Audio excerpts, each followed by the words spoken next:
World War II, 1945. The airspace is a swarm of fighter planes and bombers, their engines roaring through the night sky. Flashes of machine gun fire and explosions illuminate the darkness. But amid the chaos, one larger plane moves on towards its goal, on course and unwavering. This is no ordinary mission. With one push of a button, this war could be over. As it reaches the right altitude, the plane drops its payload, one of the first atomic bombs ever created. The bomb plummets towards its target, and with a massive explosion and blinding flash of white light, London is no more. The once bustling city is now smoldering rubble. Deep in a Berlin bunker, the Nazi leadership celebrates. How did this happen? How did Nazi Germany beat the Allies to the bomb? And will this win the war for the Axis powers?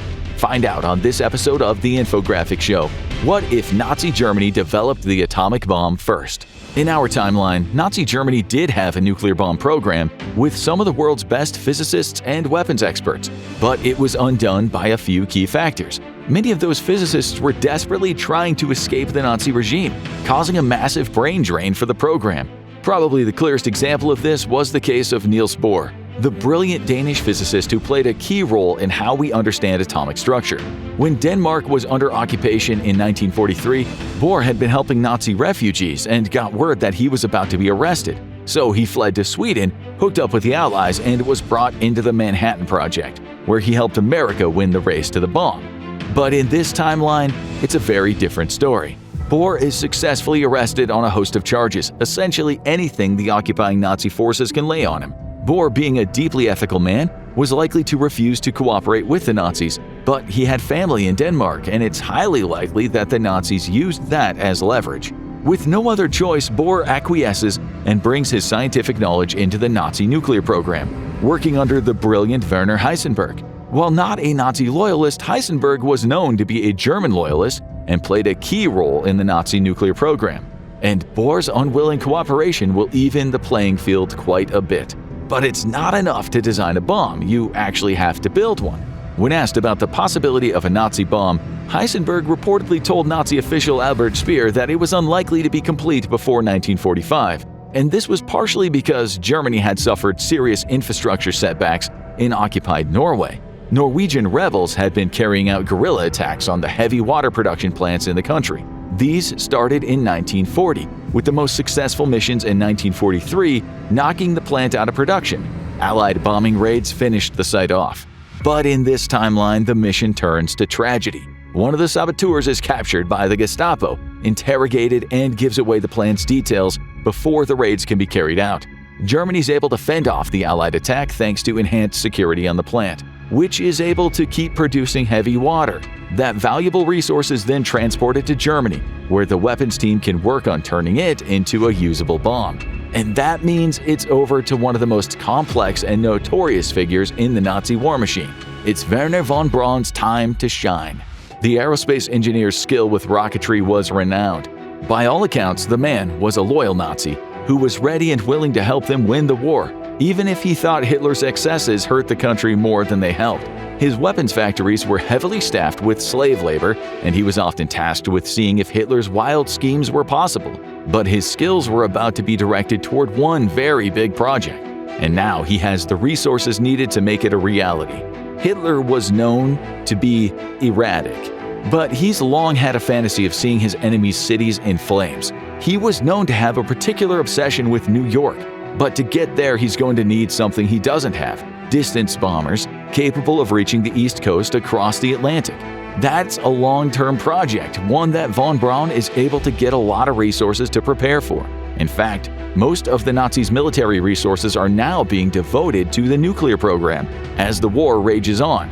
And as the clock ticks down to 1945, it is not going in the Axis powers' favor.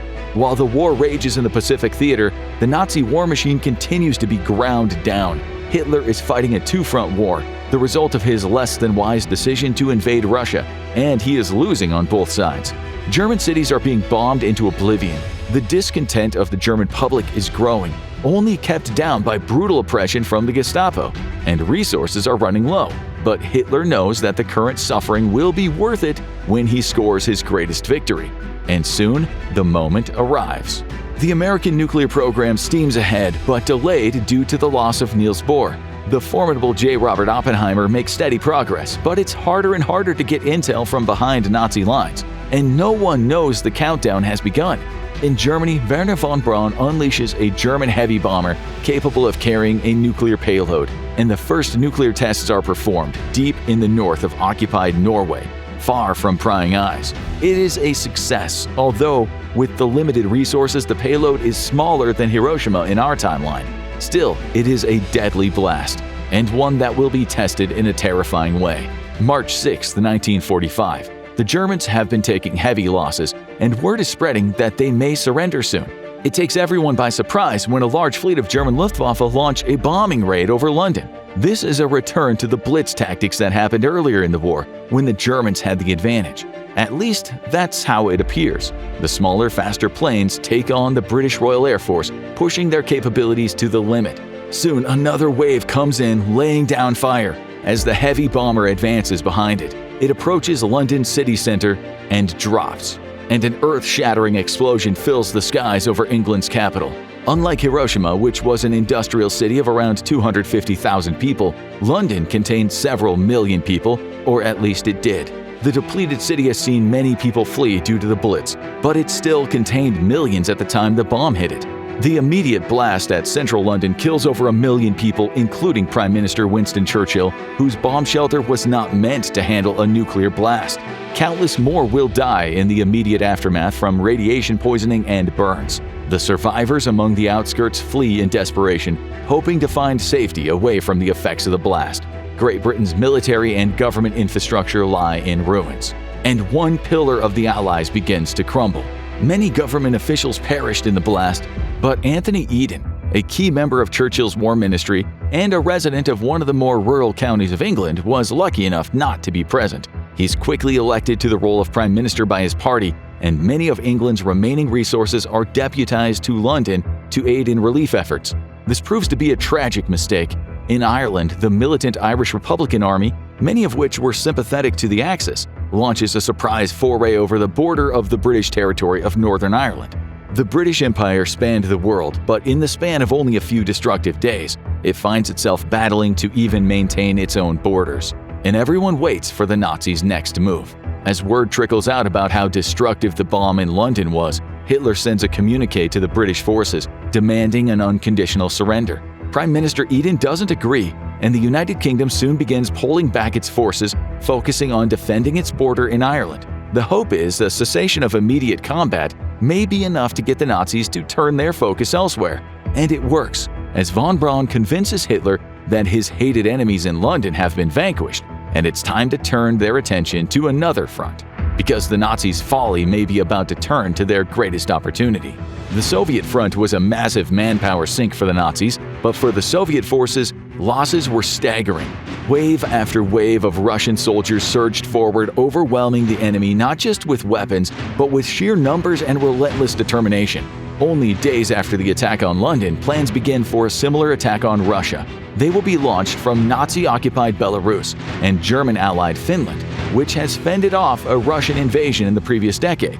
The local leadership knows little about the plans. The Germans move planes in for an air raid on Russia, along with 2 heavy bombers, each carrying a bomb with an energy of about 10 kilotons of TNT.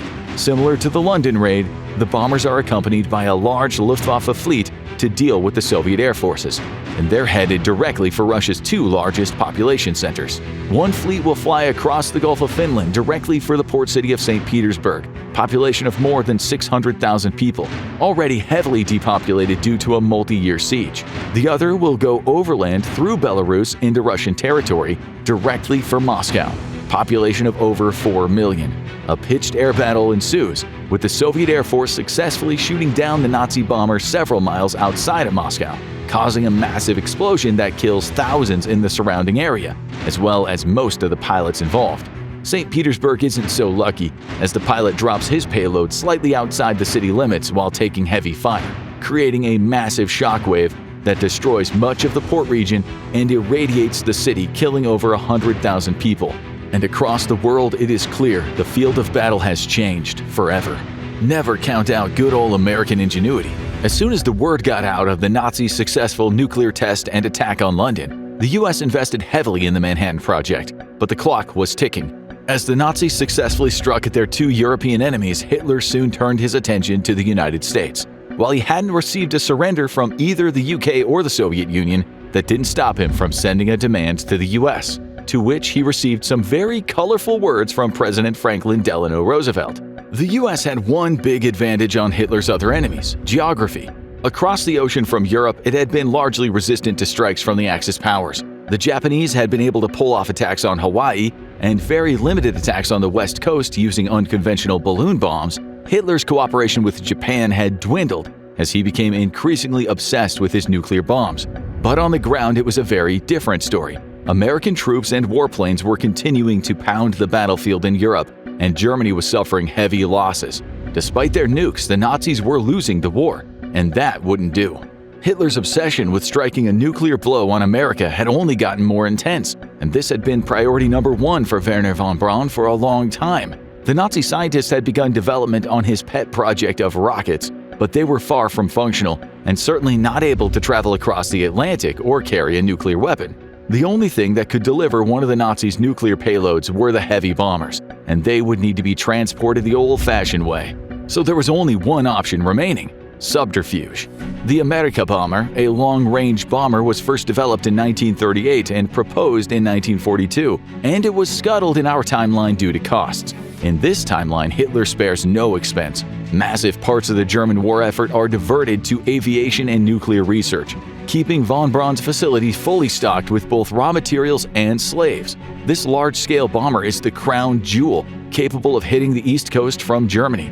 When the nuclear program became the focus, the design was revised, and several heavy bombers were developed using the blueprints, capable of carrying one bomb each. Now they just need to find the right launch point. Germany's top pick for a launch point for attacks against the US was the Azores, a group of Portuguese islands in the North Atlantic. Portugal's neutrality made them a useful asset for the Nazis, although that resource was closed when Portugal leased the Azores to Britain in 1943. But Britain was now all but out of the war. So, when the German Luftwaffe approached the Portuguese government, it wasn't a negotiation. It was a directive. The Azores were turned over and the Germans began stationing planes there. But America's air defenses were the best of the lot. Hitler knew he would only get one chance at this. This would be a bold strike against the United States, a move meant to shock and intimidate. However, it would demand massive resources, meticulous planning, and an enormous risk. He decided to launch not one but two attacks, large fleets of German warplanes, each shepherding a pair of long-range heavy bombers, one of which contains a nuke. They would target both New York and Washington, D.C. Striking one successfully might devastate the country. Striking both would essentially win the war for the Nazis. The fate of the world would potentially be decided right now. April 12, 1945. A massive squadron of German planes takes off from the Azores, more than a third of the way toward the United States East Coast. They fly in a unit part of the way, then diverge paths, one moving north and one moving south. The U.S. air defenses are strong, and they alert the military as soon as possible, setting up a pitched battle in the skies as German squadrons approach their targets. Dozens of planes go down in the sea, but all that matters is two of them. Who will get there first? New York was known as a likely target from the start, and the military defenses are concentrated there. The U.S. Air Force fights admirably, resulting in near-total losses for the German attackers. The first German America bomber goes down about 10 miles away from the coast. No explosion. The air battle continues as the coastline of New York comes into clear view. An Air Force pilot lands a deadly shot on the second America bomber, seconds before being shot down by a Luftwaffe pilot. The pilot's name won't be known for a long time, but he'll go down as one of America's greatest heroes, as a nuclear explosion detonates just out of range of New York City. A massive shockwave follows, causing a localized tsunami. Windows are blown out across lower Manhattan, as a mushroom cloud can be seen in the distance. The shockwave and flooding kill dozens across New York, and radiation poisoning will no doubt kill more. But the city's impressive structures remain standing, surviving what would have been the deadliest attack in American history. As New York slowly starts to pick up the pieces and emerge from their bomb shelters, history repeats itself down the East Coast, and Washington, D.C. won't be so lucky. The goal of the New York squadron was simple: hit the city as hard as it could, taking out the country's cultural capital and one of the world's hubs of Jewish life. They failed. But the DC mission was very different. It would come up the East Coast, first targeting Norfolk, Virginia, to attempt to hit the U.S. naval fleet, much like Japan did at Pearl Harbor, and weaken their shore defenses. This was the larger of the two squadrons, and it arrived shortly after the New York attack, hoping to take the U.S. by surprise. And that's exactly what happened. The strength and size of the German attack surprised the Norfolk military base. While the German Luftwaffe did take losses in the initial attack, the two America bombers continued their advance up the Virginia coast. Word gets out of the attack, and in Washington, D.C., VIPs, including President Franklin Delano Roosevelt, are hurriedly escorted to their bomb shelters as the U.S. redirects its air defenses to protect the city by any means necessary. But it may be too little, too late. As the squadron approaches the D.C. city center, the first America bomber begins a fast descent, in an all too familiar plan to those who have fought the Japanese. Is it about to complete a kamikaze dive into a nuclear blast? The pilot doesn't have the chance, as it's shot out of the sky by an Air Force pilot. There is no blast, and the American squadron realizes they've been deceived, with horrible consequences. The second bomber diverges from its path, accompanied by a squad of Luftwaffe pilots, and it drops its bomb outside the city center. For the second time in American history, the country's capital is devastated by enemy fire. The District of Columbia's population in 1945 was over 1.2 million people, although most of them did not live in the symbolic center targeted by the Nazis. The White House, the U.S. Capitol, the National Mall, and the Washington Monument are all wiped out in an instant. An estimated 120,000 people are killed in the massive blast, among them Vice President Harry Truman, whose bomb shelter collapsed in the massive explosion. President Franklin Delano Roosevelt was safe in a larger, more secure bomb shelter away from the blast. At least he was safe from the bomb. As the smoke barely started to clear from the biggest disaster in American history, the four-term President Roosevelt was found dead in his chair in the bomb shelter, the victim of an apparent stroke. While the president was not in great health and didn't suffer any injuries from the blast, it's unknown if the stress of the attack was the tipping point. What is known is that in the aftermath of a devastating attack, the United States was now without a leader, and if word gets out, it could be seen as open season. And deep in the heart of Texas, a phone rings. Sam Rayburn, the Speaker of the House, was a close ally of President Roosevelt. As third in line to the presidency, Rayburn has taken the seat with both the president and vice president dead on the same day. Congress was not in session at the time of the attack, so over 80% of the legislature that was not present in the immediate vicinity is still alive. This allows the government to continue functioning off-site. Under normal circumstances, an unelected figure stepping into the role of president would spark intense controversy. But in this case, Rayburn's closeness to the former leadership and the rally behind the flag effect allows him to smoothly step into the seat, especially once people hear what he has to say. Another demand for America's surrender by the Nazi leader is met by the tough-talking Rayburn. He orders the heaviest response of the war so far to Germany, the full aerial bombardment of Berlin, with conventional weapons. In the decades to come, many will argue over the high number of civilian casualties that result, making it the deadliest conventional attack of the war. To which Rayburn and his allies would likely respond, "Don't mess with Texas." And for the war-scarred Americans, another welcome piece of news would soon come. Although the loss of Niels Bohr to the Nazis set back the Manhattan Project quite a bit, it was still in the capable hands of J. Robert Oppenheimer and his team. Only a week after the explosion in D.C., there was another one at the Trinity nuclear testing site, now the second nuclear explosion on American soil. This one was bigger than the Nazi bomb, and it was in our hands. All reports of this were highly classified, as the most powerful people still alive in the U.S. defense sector discussed what to do with it. Do they go for a final strike on Berlin to try to end the war, or leverage it in another way? And what of the raging Pacific War, which had largely been pushed out of the headlines by Nazi Germany's nuclear attacks?